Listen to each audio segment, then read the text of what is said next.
Good morning students. In this class we are going to start with the new chapter, that is plant growth and development. In this chapter जो topic हमें discuss करने हैं that is plant growth regulators. Plant growth regulators कैसे होते हैं और कैसे control करते हैं, तो इस पे बेस्ड डिफरेंट एक्सपेरिमेंट्स हैं और how many types of plant growth regulators are present in plants. तो ये सभी टॉपिक हमें डिस्कस करने हैं इन प्लांट. तो मेनली प्लांट ग्रोथ रेगुलेटर क्या करते हैं, प्लांट के ग्रोथ को आइदर इनहिबिट करेंगे और इन्हेंस करेंगे और प्रमोट करेंगे. तो ये डिफरेंट टाइप के प्लांट ग्रोथ रेगुलेटर्स प्रेजेंट होते हैं इन प्लांट्स और वो डेरिवेटिव होते हैं, वो डिफरेंट मॉलिक्यूल से डेराइव के थ्रू फॉर्मेशन उनका होता है और कैसे हो रहा है उनका फॉर्मेशन. तो ये डिफरेंट टॉपिक हैं इस चैप्टर से रिलेटेड. तो सबसे पहले प्लांट ग्रोथ रेगुलेटर कैसे होते हैं. ये स्मॉल मॉलिक्यूल होते हैं और स्मॉल और सिंपल केमिकल कंपोजिशन होते हैं और स्मॉल और सिंपल केमिकल कंपोजिशन होते हैं जो डेराइव होते हैं. आइदर एडिनिन डेरिवेटिव्स हो सकते हैं, that is IAA, indole 3 acetic acid, which is indole 3 acetic acid, और carotenoid derivatives that is abscisic acid IBA, और terpenes that is gibberellic acid, और गैसेस हो सकते हैं that is ethylene. Plant growth regulators plant hormones और phyto hormones की तरह behave करते हैं और इन्हें प्लांट हार्मोन और फाइटो हार्मोन्स भी कहा जा सकता है. फिर प्लांट ग्रोथ रेगुलेटर है, इन्हें मेनली 2 ग्रुप में डिवाइड किया गया है. दैट इज़ जो मेनली वो रेगुलेटर जो प्लांट ग्रोथ के लिए जो सेल डिवीज़न करते हैं, सेल डिवीज़न रिस्पॉन्सिबल होते हैं, सेल इनलार्जमेंट के लिए रिस्पॉन्सिबल होते हैं, और ट्रॉपिक ग्रोथ के लिए रिस्पॉन्सिबल होते हैं, flowering, fruiting and seed formation के लिए जो रिस्पॉन्सिबल होते हैं, उन्हें एक ग्रुप में रखा गया है. देन उस ग्रुप को क्या कहा जाता है, प्लांट ग्रोथ प्रमोटर्स, क्योंकि वो सेल डिवाइड कर रहे हैं, सेल इनलार्ज कर रहे हैं, और देन ट्रॉपिक ग्रोथ के लिए रिस्पॉन्सिबल है, flowering, fruiting and seed formation के लिए रिस्पॉन्सिबल है. तो उन्हें कंसिडर किया जाएगा as a auxin, for example as a plant growth promoters. These are auxin, gibberellin and cytokinins. Auxin, gibberellin and cytokinins. Then others plant growth regulators are divided into another group. 2 group में divide किया गया है. पहले तो first group is related with the cell division, cell enlargement and pattern formation, tropic growth, formation of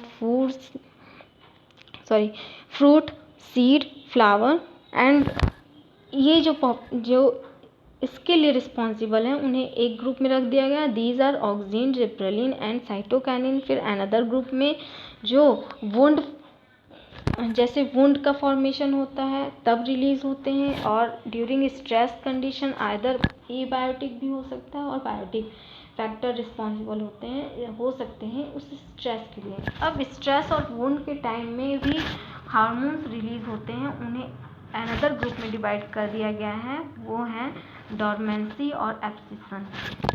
dormancy, what is dormancy? For example कि जैसे seeds हैं या प्लांट है, प्लांट अगर अपने ग्रोथ को इनहिबिट करते हैं, अपने सीडलिंग फॉर्मेशन को सीड फॉर्मेशन को इनहिबिट करते हैं और बहुत टाइम तक अनफेवरेबल कंडीशन आने पर वो जर्मिनेट नहीं करते हैं या जर्मिनेट नहीं हो रहे हैं. फॉर एग्जांपल अगर सीड के रिस्पेक्ट में बोला जाए तो अगर वो जर्मिनेट नहीं कर रहे हैं, अगर ग्रोथ के रिस्पेक्ट में बोला जाए और सीड फॉर्मेशन और फ्लावरिंग के रिस्पेक्ट में बोला जाए, तो बहुत सारे प्लांट्स होते हैं जो सीजनल फ्लावर करते हैं और फ्लावरिंग उनमें होती है. तो जो रिप्रोडक्टिव सिस्टम है, जैसे कि मेल रिप्रोडक्टिव सिस्टम और फीमेल रिप्रोडक्टिव सिस्टम, इनका भी एक सीज़न होता है. Season that is favourable condition से बात हो रही है, टर्म में सीज़न लिया जा रहा है कि फेवरेबल कंडीशन उनका आइदर जो भी हो, चाहे विंटर हो या समर स्प्रिंग हो, तभी उनका, और एक सीज़न से दूसरे सीज़न में जब जाते हैं तब नेक्स्ट सीज़न में चाहे विंटर हो तभी वो उनकी रिप्रोडक्टिव बॉडीज, चाहे सीड का फॉर्मेशन तभी होगा, और जो रेस्ट सीज़न होंगे वो उनकी डॉर्मेंसी से रिलेटेड होंगे और एक्सेशन से रिलेटेड होंगे। एक्सेशन दैट मीन्स कि जब प्लांट अपने लीफ को या तो सर्वाइव कर उस अनफेवरेबल कंडीशन, फॉर एग्जांपल अगर ड्राउट आता है, बहुत सीवियर ड्राउट आता है, तो इस केस में प्लांट क्या करते हैं कि अपने सभी लीफ को गिरा देते हैं। क्यों गिरा देते हैं? जिससे कि ड्राउट कंडीशन में फोटोसिंथेसिस, रेस्पिरेशन जो भी प्रोसेस हो रहा है, ट्रांसपिरेशन प्रोसेस हो रहा है, इन सभी को कम किया जा सके। जितने भी मेटाबॉलिक एक्टिविटीज़ हैं सभी को कम किया जा सके, चाहे फोटो रेस्पिरेशन हो, फोटोसिंथेसिस हो, या रेस्पिरेशन हो, या ट्रांसपिरेशन प्रोसेस हो, इन सभी को कम करने के लिए और मेटाबॉलिक एक्टिविटी को कम करने के लिए प्लांट्स अपने ड्यूरिंग अनफेवरेबल कंडीशन या सीवियर ड्राउट हो तो अपने लीफ को गिरा देते हैं, जिसकी वजह से वो क्या करें कि सर्वाइव कर सकें। तो इसे एब्सिसेंस बोला जाएगा ना। अब डॉर्मेंसी क्या है कि एक टाइम पीरियड, जो एक स्पेसिफिक टाइम आता है जिसमें वो ब्रीड करते हैं, ब्रीड कर रहे हैं, तो और जिस टाइम पीरियड में वो ब्रीड नहीं कर पा रहे हैं या उनका अनफेवरेबल वो कंडीशन है, तो उस टाइम पीरियड को डॉर्मेंसी बोला जाएगा ना। एक्सेशन क्या है? उस अनफेवरेबल कंडीशन में सर्वाइव करने के लिए उसमें क्या, उस पर्टिकुलर प्लांट में क्या क्या चेंजेस आ रहे हैं, ये सभी इम्पॉर्टेंट होगा, तो इसे एब्सिसेंस बोला गया ना। इसके लिए जो हार्मोन रिस्पॉन्सिबल है दैट इज़ एब्सिसिक एसिड और ABA। तो ABA और एब्सिसिक एसिड को इन ग्रुप में रख दिया गया। Now next is ethylene. Ethylene भी सेकेंड ग्रुप में है। इथाइलिन के फ्रूट राइपनिंग के लिए रिस्पॉन्सिबल होते हैं। इथाइलिन फ्रूट राइपनिंग के लिए रिस्पॉन्सिबल होते हैं, और जितने भी ग्रोथ हार्मोन हैं जो प्रमोट करते हैं प्लांट ग्रोथ को, एक्चुअली में इथाइलिन के प्रेजेंस में वो सभी इनहिबिट हो जाते हैं, और एज ए इनहिबिटर भी ये फंक्शन करता है। प्रमोटर, जितने भी प्रमोटर्स हैं, प्रमोटर्स को इनहिबिट करने का काम करता है, तो ये इनहिबिटर, इसलिए इथाइलिन को इनहिबिटर भी बोला जाता है ना। अब इन सभी हार्मोन की डिस्कवरी कैसे हुई? Discovery of plant growth regulators. तो ये सभी हार्मोन और फाइटो हार्मोन्स और प्लांट हार्मोन्स, ये सभी कौन कौन से हैं, एक बार रिवीजन कर लेते हैं इन सभी का, कि ये सभी जितने भी हार्मोन हैं ये स्मॉल मॉलिक्यूल हैं, स्मॉल सिंपल मॉलिक्यूल, और डिराइव होते हैं, डिफरेंट मॉलिक्यूल से डिराइव होते हैं। दैट इज़, अगर एडेनिन डेरिवेटिव है, these are IAA, that is indole 3 acetic acid, और N6 फॉरफ्यूरिलामाइन, प्यूरिन, काइनेटिन, ये सभी क्या है? एडेनिन डेरिवेटिव्स हैं, furfurylamine. Now carotenoids, next is carotenoids derivatives. जो डेरिवेटिव्स हैं दैट इज एब्सिसिक एसिड, ये कैरोटीनॉइड्स डेरिवेटिव है। Now next is terpenes. ये टर्पीन्स में भी पाए जाते हैं, दैट इज जिब्रेलिक एसिड, ये भी प्लांट ग्रोथ हार्मोन है। नाउ जिब्रेलिक एसिड के बाद ethylene, fruit ripening hormone, plant growth regulators जितने भी हैं ये सभी हार्मोन्स की तरह यूज़ होते हैं, हार्मोन्स की तरह मतलब फंक्शन करते हैं, मतलब प्रमोट करते हैं, किसी भी एक्टिविटी को सिंपल एक प्रमोट करने का ये काम करते हैं। तो इसलिए हार्मोन्स और फाइटो हार्मोन्स इन्हें बोला जाता है ना। इन्हें डिवाइड किया गया है इन 2 ग्रुप। तो हार्मोन्स जिन्हें 2 ग्रुप में डिवाइड किया गया है उन्हें फिर पहला ग्रुप जिसमें कि सिर्फ सेल डिवीज़न कैरी आउट होता है, सेल डिवीज़न हो रहा है यहाँ पे, अगर सेल डिवीज़न हो रहा है, सेल इनलार्जमेंट हो रहा है, मतलब ग्रोथ के लिए चाहे कुछ भी रिस्पॉन्स, प्लांट ग्रोथ कर रहा है, दैट इज़ आइदर वहाँ पे फॉर्मेशन हो रहा है, डेवलप कर रहे हैं, ग्रोथ कर रहे हैं, तो उन्हें अदर ग्रुप में डिवाइड कर दिया गया। फर्स्ट ग्रुप में that is plant growth promoters, क्योंकि ये प्रमोट कर रहे हैं, फ्लावर के फॉर्मेशन को प्रमोट कर रहे हैं, लेंथ के प्लांट ग्रोथ को प्लांट ग्रोथ को प्रमोट कर रहे हैं, देन डेवलपमेंट को प्रमोट कर रहे हैं, एलोंगेशन को प्रमोट कर रहे हैं। तो ये सभी प्रमोटर्स हो गए। दैट इज ऑक्सिन कौन कौन से होंगे? Auxin, gibberellin and cytokinin. Cytokinins कैसे फंक्शन करते हैं? जैसे ऑक्सिन है तो ऑक्सिन ये टिप में प्रेजेंट होते हैं, प्लांट के मूवमेंट को रेगुलेट करते हैं और एलोंगेशन में भी हेल्प करते हैं। जिब्रेलिन ये स्टेम एलोंगेशन में मेनली हेल्प करते हैं और seed producing, flower producing also hormone. And cytokinin क्या है? ये सिंपली क्लोरोप्लास्ट की सिंथेसिस में हेल्प करते हैं। क्लोरोप्लास्ट की सिंथेसिस होती है और जितने भी प्लांट्स हैं लीफ फॉल ना हो तो लीफ को फॉल होने से रोकते हैं। तो ये सभी ग्रोथ को प्रमोट करने वाले हार्मोन। ना हो सेकंड क्या है? सेकंड हार्मोन जो अनफेवरेबल कंडीशन में ड्यूरिंग बाउंड फॉर्मेशन और stress condition, stress either biotic हो सकता है, एबायोटिक दोनों हो सकते हैं। तो इस कंडीशन में जो वर्क कर रहे हैं उस पे उसको अनदर ग्रुप में डिवाइड कर दिया गया। फॉर एग्जाम्पल में कैसे हैं? These are abscisic acid, then next is ethylene. ये क्या करते हैं? डॉर्मेंसी में रहते हैं और एब्सिसन में रहते हैं। डॉर्मेंसी और एब्सिसन में क्या करते हैं? जितनी भी एक्टिविटीज़ रहती हैं उन्हें इनहिबिट करना होता है, उन्हें रोकना रहता है। जैसे मेटाबॉलिक एक्टिविटीज़ को कम करना है, रोकना है, फोटोसिंथेसिस को कम करना है और रोकना है, और रेस्पिरेशन को कम करना है। तो ये सभी जितनी भी मेटाबॉलिक एक्टिविटीज़ हैं उनको कम करना है, इनहिबिट करना है। तो इन्हें रख दिया गया इनहिबिटर्स। तो जितने भी फाइटो हार्मोन्स हैं उन सभी को किस में रख दिया गया? दो ग्रुप में डिवाइड कर दिया गया, दैट इज़ प्रमोटर और इनहिबिटर। प्रमोटर्स कौन कौन से हैं? दैट इज़ ऑक्सिन,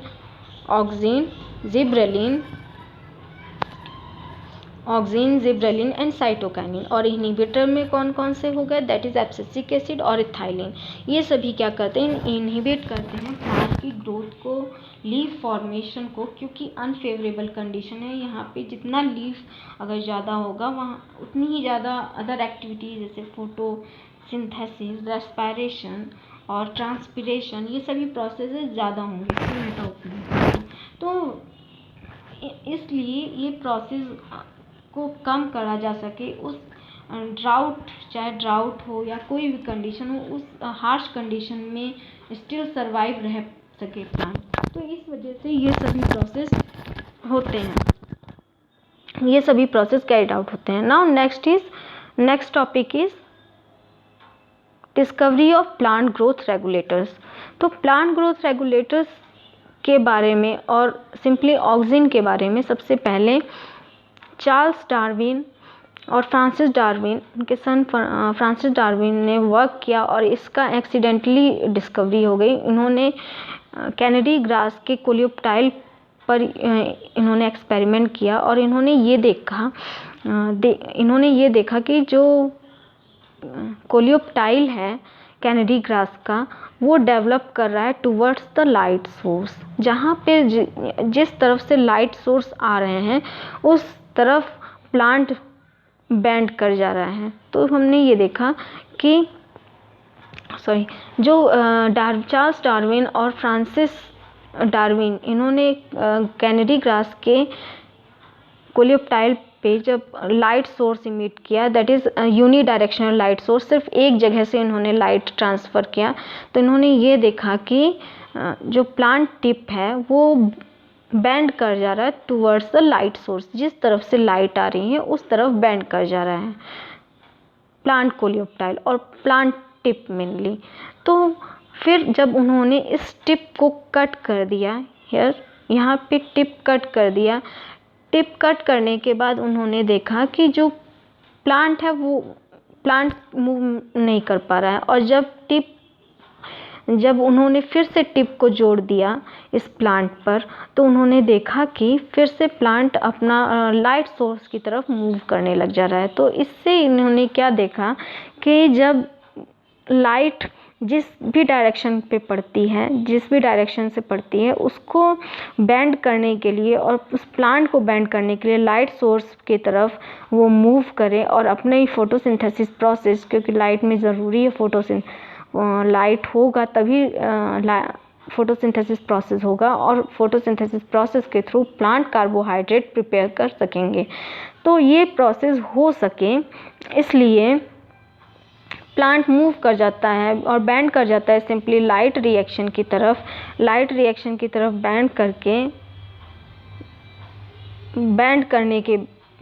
बेंड करने से जिस तरफ से लाइट सोर्स आ रहा था उस तरफ बेंड कैसे हो रहा है, क्योंकि जो हार्मोन्स हैं, ऑक्सिन है, वो opposite to the light reaction. For example plant light source की तरफ बेंड हो रहा है, लेकिन जो ऑक्सिन है वो मूव किधर कर रहे हैं, opposite to the light reaction. Light जिस तरफ से लाइट आ रही है उससे अपोजिट डायरेक्शन में मूव कर जा रहे हैं, प्लांट के मूवमेंट के अपोजिट डायरेक्शन में मूव कर जा रहे हैं। और क्योंकि बेंड करने के लिए सेल फॉर्मेशन ज़रूरी होगा, यहाँ पे एक्सेस सेल फॉर्म होंगे तब जाके प्लांट बेंड कर पाएगा, नहीं तो प्लांट बेंड यहाँ से नहीं कर पाएगा। तो इस वजह से ऑक्सिन जितने हैं ये opposite to plant growth movement और opposite to light source collect होना स्टार्ट कर जाते हैं और वहाँ पे ग्रोथ करना और सेल डिवाइड करना स्टार्ट कर, जिससे कि प्लांट उस लाइट सोर्स की तरफ बेंड कर सके। और जब उन्होंने सेकेंड एक्सपेरिमेंट में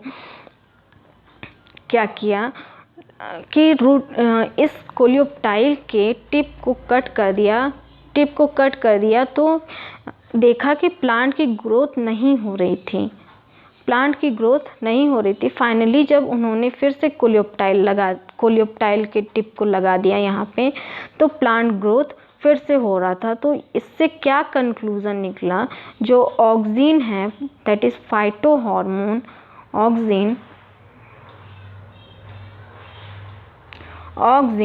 फाइटो हार्मोन वो प्लांट टिप में प्रेजेंट होते हैं और रिस्पॉन्सिबल होते हैं लाइट सोर्स में, और लाइट सोर्स के अपोजिट डायरेक्शन में सेल डिवाइड करने के लिए रिस्पॉन्सिबल होते हैं। तभी मूवमेंट हो पाएगा और तभी उस यहाँ पे जब सेल मास बनने के वजह से, क्योंकि ऑक्सिन मूव कर जा रहे हैं opposite to the light source और यहीं पे ऑक्सिन कलेक्ट होके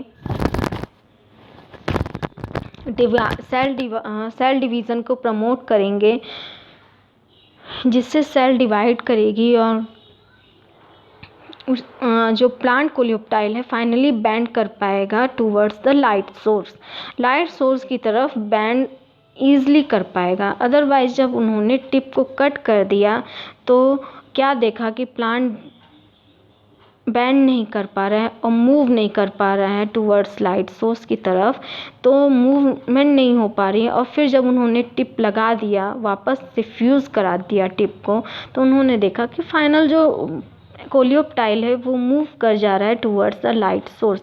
तो इन्होंने जो कैनरी ग्रास थे उस पे एक्सपेरिमेंट किया और फिर जो FW वेंट थे, इन्होंने ऑक्सिन आइसोलेट किया फ्रॉम ओट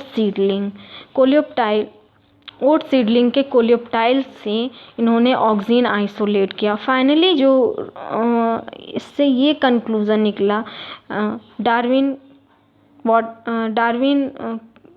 फ्रांसिस डार्विन और चार्ल्स डार्विन और FW वेंट से ये निकला कि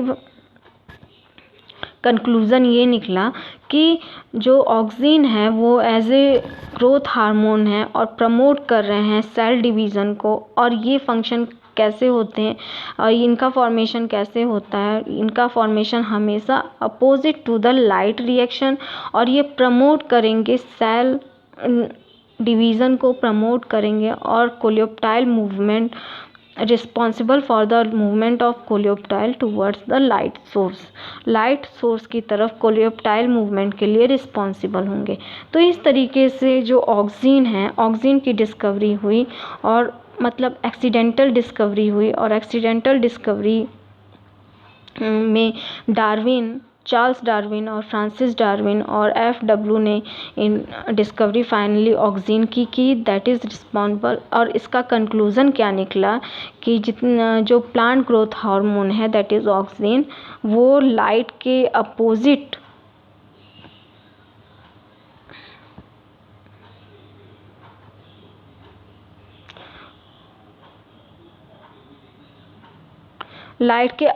डायरेक्शन में फंक्शन करता है और अपोजिट डायरेक्शन में की तरफ मूवमेंट कर जाते हैं और प्रमोट करते हैं प्लांट को to move towards the light source. Promote cell division होगा वो opposite to the light source होगा, मतलब कि जिस तरफ से लाइट आ रहा है उससे अपोजिट डायरेक्शन में होगा। अपोजिट डायरेक्शन में ऑक्सीन मूव करेंगे और अपोजिट डायरेक्शन में मूव करके, फॉर एग्जांपल लाइट सोर्स इधर है तो ऑक्सीन इस तरफ, मतलब राइट साइड में अगर लाइट सोर्स है तो राइट साइड में ऑक्सीन ना रह कर लेफ्ट साइड में मूव कर जाते हैं और वहाँ पे सेल डिवीज़न स्टार्ट कर देते हैं। और सेल डिवीज़न स्टार्ट करने का जो इनका एम होता है यही होता है कि प्लांट को बेंड करने में आसानी हो। प्लांट तभी बेंड कर पाएंगे जब वहाँ पे ऑक्सीन, जब वहाँ पे सेल डिवाइड होके एक बैंड का और एक ट्यूमर लाइक फॉर्मेशन और क्लस्टर ऑफ सेल्स का फॉर्मेशन करेंगे, तो इस वजह से प्लांट जो है वो बैंड कर पाएगा। तो मास ऑफ सेल का फॉर्मेशन करते हैं टुवर्ड्स द अपोजिट एंड, जिसकी वजह से प्लांट बैंड कर पाए। नाउ इसके बाद जो नेक्स्ट डिस्कवरी थी that is discovery of gibberellin. ये कैसे खोजा गया, तो यहाँ पे ये bakanae is foolish seedling, also foolish seedling of rice. इसमें क्या था कि ये जो प्लांट थे जगह जगह पर, ये जापान में खोजा गया और जापान में डिस्कवरी की गई इसकी। और जापान में जो बिकाने राइस थी, इसमें क्या था कि बहुत सारे प्लांट थे जो राइस प्लांट थे, उनमें बीच बीच में लंबे प्लांट्स दिखने को मिल रहे थे, मतलब उनकी हाइट लंबी थी। जो राइस थे उनकी हाइट लंबी थी। तो फिर बाद में इन्हें फुलिश सीडलिंग क्यों बोला गया, क्योंकि जो वायरस थे वो वायरस जिस वायरस के अटैक की वजह से ये ऐसे हो जा रहे थे दैट इज़ जिब्रेला फ्यूजिकोराई की वजह से ये क्या कर रहे थे, ये प्रमोट कर रहे थे ग्रोथ हार्मोन को और प्लांट को ग्रोथ करने के लिए प्रमोट कर रहे थे, जिसकी वजह से प्लांट ग्रोथ कर रहे थे। लेकिन इसमें एक डिसएडवांटेज था, प्लांट तो ग्रोथ हो जा रहा था, मतलब प्लांट अपनी हाइट जो नॉर्मली जो प्लांट की हाइट थी उससे लंबे हो जा रहे थे, लेकिन वहाँ पे सीड का फॉर्मेशन नहीं हो रहा था। इस वजह से फुलिश सीडलिंग इसे बोला गया। और सबसे पहले डिस्कवर कुरोसावा ने किया था इन 1926 में। जो डिजीज़ के सिम्टम्स देखे गए वो ये था कि जो जिब्रेला फ्यूजिकोराई है ये फंगस है और फंगस से प्रमोट कर रहा है जिब्रेलिन फॉर्मेशन को, और जिसकी वजह से जो प्लांट है वो हाइट में लंबे हो जा रहे हैं, लेकिन वहाँ पे सीड का फॉर्मेशन नहीं हो रहा है। जैसे कि हम लोग ग्रेप्स में देखते हैं, ग्रेप्स में विदाउट सीड ग्रेप्स का फॉर्मेशन होता है। कैसे होता है, जब वहाँ पे जिब्रेलिन हार्मोन सिक्रीट कर देते हैं, फॉर जैसे कि ग्रेप्स के जो बंचेस होते हैं, बंचेस वो बहुत डेंस होते हैं, जिसकी वजह से जब नॉर्मली जो ग्रेप्स होते थे वो इतने डेंस ग्रेप्स होते थे, जिसकी वजह से वो अपनी हाइट, जो ग्रेप सिंगल ग्रेप की बात हो रही है, तो ग्रेप वो इनलार्ज नहीं कर पाता था, वो एक दूसरे से टच करके वहीं पे कॉन्टैक्ट इनहिबिशन हो जाता था, ग्रोथ के डेवलपमेंट का डेवलप नहीं कर पाते प्रॉपर। लेकिन जब इस पे जिब्रेलिन हार्मोन डालते हैं, जिब्रेलिन हार्मोन को स्प्रे किया जाता है ग्रेप के बंच को, तो क्या होता है, इनके जो ब्रांचेस है वो इनलार्ज कर पाते हैं। इनलार्ज करने की वजह से, ये लंबे होने की वजह से एक डिस्टेंस मिल जाता है, एक प्रॉपर स्पेस मिल जाता है ग्रेप को अपने अपने डेवलपमेंट के लिए, अपने हाइट में रीच करने के लिए। अब इसके बाद जब वो उनको प्रॉपर स्पेस मिल जाता है तो वो बड़े बड़े भी हो सकते हैं, लेकिन क्या है इसमें सीड का फॉर्मेशन नहीं हो पाता है। सीड का फॉर्मेशन क्यों नहीं हो पाता है? क्योंकि पूरा जो फॉर्मेशन है वो उनके ग्रोथ में ही जो हार्मोन है वो सिर्फ उनके ग्रोथ को ही प्रमोट कर पाते हैं, सीड के फॉर्मेशन को प्रमोट नहीं कर पाते हैं gibberellin.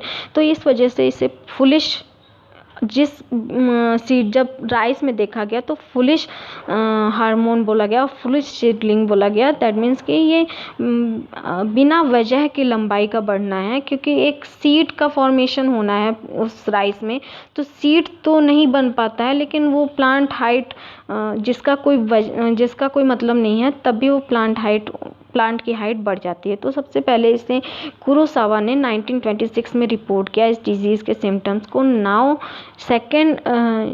Third discovery of third hormone, that is auxin, done by Skoog and his को वर्कर। इन्होंने क्या किया, जो टोबैको है, टोबैको के स्टेम के इंटर नोड में जहाँ पे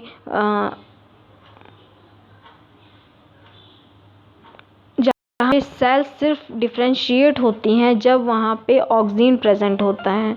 जब ऑक्सिन प्रेजेंट होते हैं तभी वहाँ पे सेल डिवाइड करती है, और सेल डिवाइड करके सेल डिफ्रेंशिएशन होता है, और सेल डिफ्रेंशिएशन होने के बाद सेल ग्रोथ होती है। तो वहाँ पे इंटरनोड में जो सेल्स प्रेजेंट थे, also known as callus, stem में कैलस प्रेजेंट थे, वो अनडिफ्रेंशिएटेड सेल मास प्रेजेंट होते हैं, अनडिफ्रेंशिएटेड वे में प्रेजेंट होते हैं। लेकिन जैसे ही ऑक्सिन न्यूट्रिटिव मीडियम में ऑक्सिन सप्लीमेंट की तरह डाला जाता है, वैसे ही उनका सेल ग्रोथ और सेल डिवीज़न स्टार्ट हो जाता है।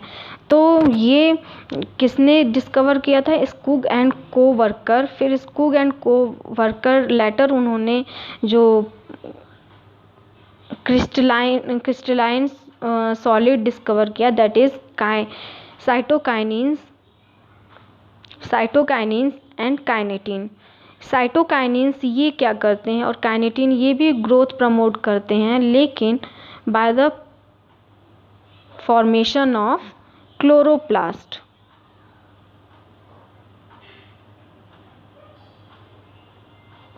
क्लोरोप्लास्ट के फॉर्मेशन के थ्रू साइटोकाइनिन और काइनेटिन, दो टर्म इन्होंने दिए थे, साइटोकाइनिन काइनेसिस और काइनिन। यहाँ पे साइटोकाइनिन और काइनिन फंक्शन साइटोकाइनेसिस के लिए किया जाता है। ये क्या करते हैं, क्लोरोप्लास्ट को के नंबर को बढ़ा देते हैं ना। इसके बाद मिड 1960 में 3 रिसर्च आए, 3 डिफरेंट काइंड्स ऑफ इनहिबिटर आए, that is inhibitor B, abscisin 2 and dormin. In mid 1960 में इनहिबिटर्स को आइडेंटिफाई किया गया और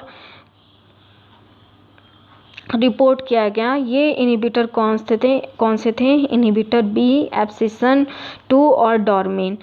फिर लेटर इन्होंने क्या आइडेंटिफाई किया गया कि ये लोग जितने भी एब्सिसन 2 है, डॉर्मिन है, इनहिबिटर बी हैं, ये सभी प्लांट ग्रोथ को इनहिबिट करने के लिए रिस्पॉन्सिबल है और डेवलपमेंट को इनहिबिट करने के लिए रिस्पॉन्सिबल है। और ये जो इनका केमिकल कंपोजिशन है ये आइडेंटिकल है एब्सिसिक एसिड के आइडेंटिकल है। देन नेक्स्ट इसके बाद डिस्कवरी हुई fruit ripening hormone, that is ethylene. Fruit ripening hormone ethylene की डिस्कवरी हुई। अब ये क्या है? ये एक एज ए गैस है, जो ये गैस की तरह होते हैं, जो अब फॉर एग्जांपल जितने भी फ्रूट होते हैं ये खुद रिलीज़ करते हैं फ्रूट राइपनिंग हार्मोन।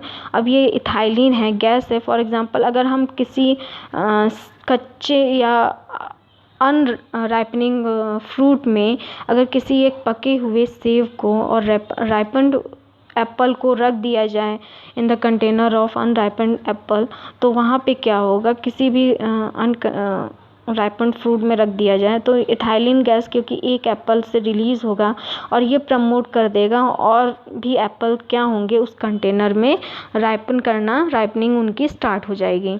अब वहाँ पे राइपनिंग कि सिर्फ एक के क्या होगा, क्यों ये सभी के सभी पकने स्टार्ट हो जाते हैं।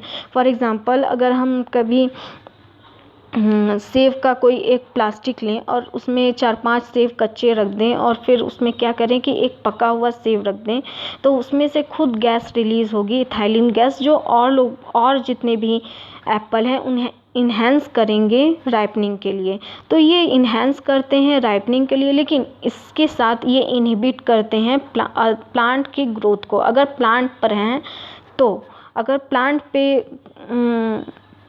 फ्रूट प्रेजेंट हैं तो जब भी फ्रूट पकने वाले रहते हैं तब वहाँ पे प्लांट ग्रोथ अपने आप रुक जाती है। सबसे पहले फ्रूट राइपनिंग स्टार्ट होती है, फ्रूट राइपनिंग करने के बाद ही प्लांट ग्रोथ होते हैं। Now next topic is physiological effects of plant growth regulators in next class.